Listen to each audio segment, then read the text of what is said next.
আর BJP বলছে আমি তৃণমূলকে টাইট দিল। কে কাকে টাইট দেয় সেইটাই দেখার।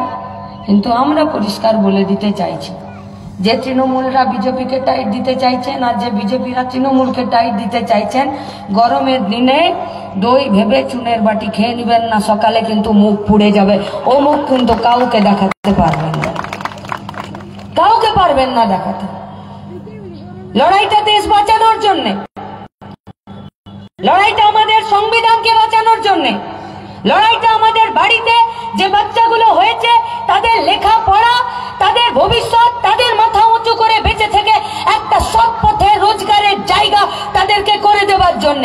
লড়াইটা আমাদের বাড়িতে মা বোনেদের তাদের মান সম্মানকে রক্ষা করার জন্য। এর বাইরে অন্য কিছু লড়াই নয় তো, এর বাইরে আর কিছু লড়াই নয় তো। বান্দোয়ানের মাটিতে দাঁড়িয়ে আছে।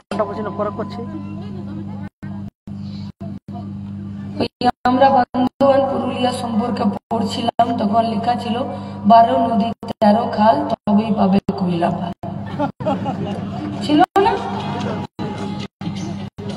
চাষের সেচের এত অসুবিধা ছিল, বলতে এখানে পূর্ণিমার রাতেও ধান মরে যায়।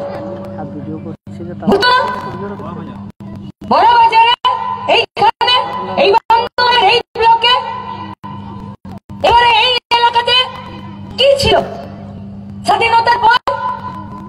প্রাইমারি স্কুল একটা, কেউ যদি কোনো মাস্টার যদি বদমাশি করতো তো তাকে যেমন আগে তড়িপার দিয়ে দিত, আন্দামানে নির্বাসন দিয়ে দিত, সেরকম বান্দোয়ান পাঠিয়ে দিত, বলতো যা ওখানে যাও, ওখানে তো শাস্তি। লাল ঝান্ডার সরকার এলো,